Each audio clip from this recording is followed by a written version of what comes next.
Well, hello everyone. My name is Stella Hewer from EdUnique, and I'm the Stress Whisperer. What I'd like to talk to you today, very briefly, this is my message, is the thought about self-compassion. Do you and I practice self-compassion? Now, very often we're compassionate towards other people. We empathize with them. We sympathize with them. We're nice to them. When people are feeling miserable, we encourage them. When they're feeling depressed, we speak consolingly to them and encourage them. But how do we treat ourselves? What happens when you have a miserable day? What messages are you telling yourself, or am I telling myself? I think this is highly valid, and we need to really become aware of what this inner voice is busy telling us. They say that self-compassion could go a long way to alleviating stress and anxiety.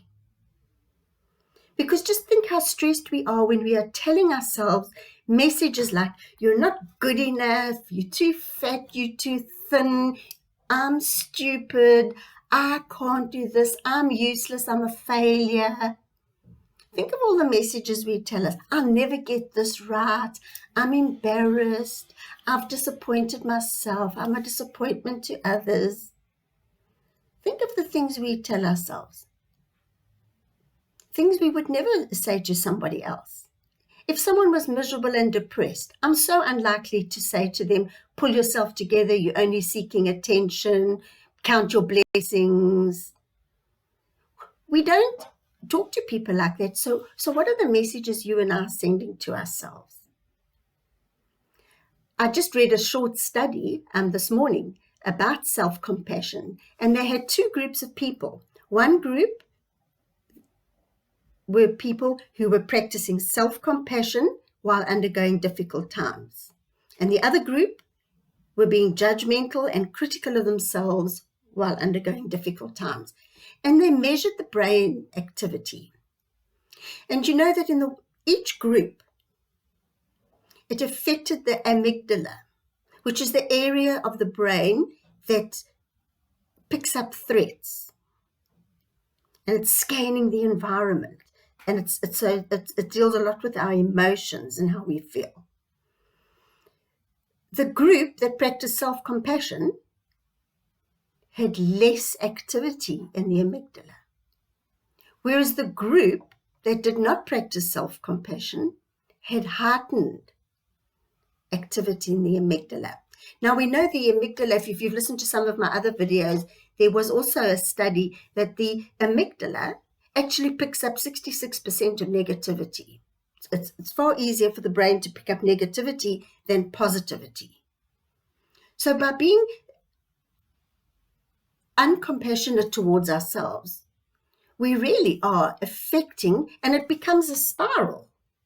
So we're actually making any stress we're feeling worse. Now imagine if we could change that.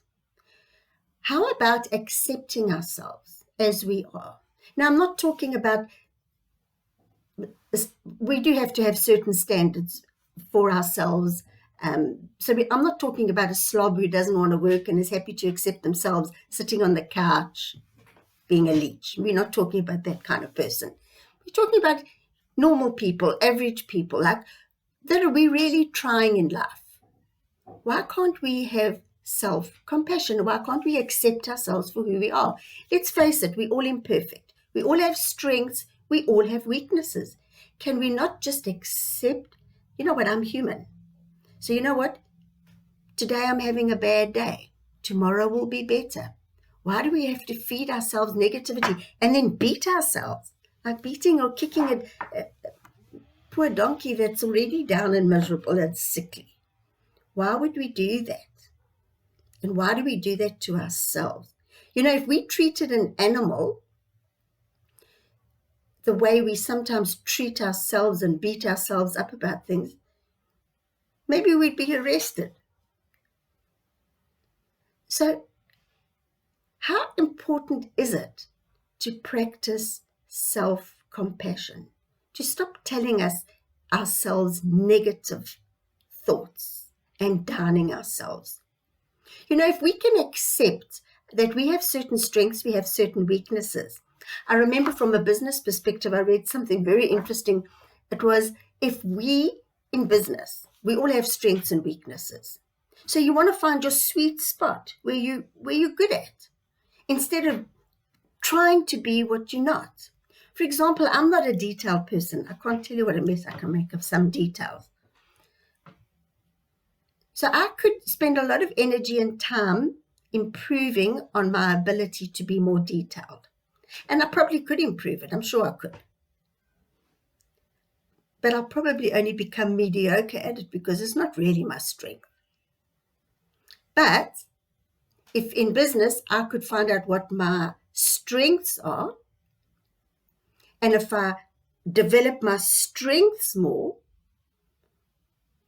I could really become good in that particular field.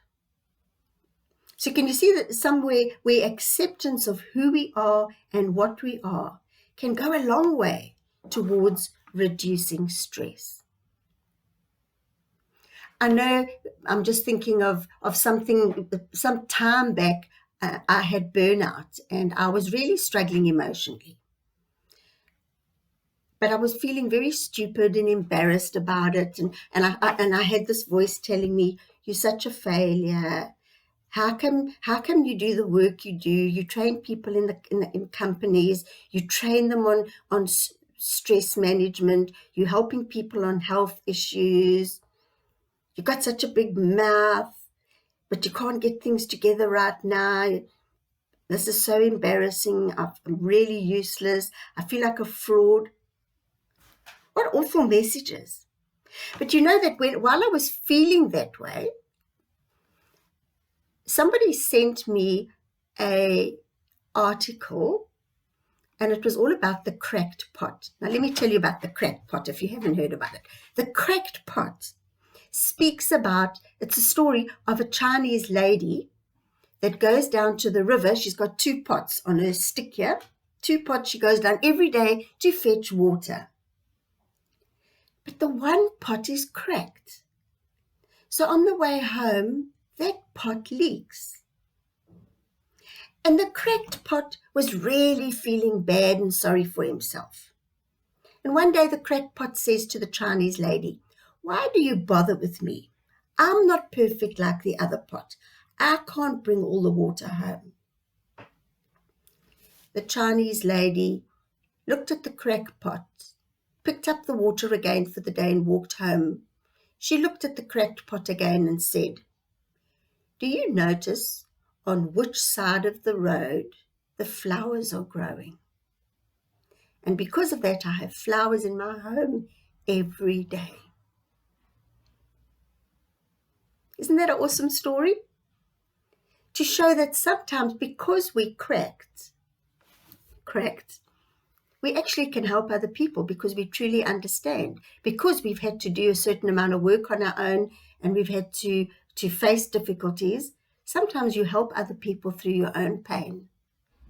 But I thought that was a lovely thought. And it ties in so well with having self-compassion and accepting ourselves for who we are. So that is my message for today. I hope you found it helpful. I'm Stella from Edunique. I am the Stress Whisperer, and I will be back.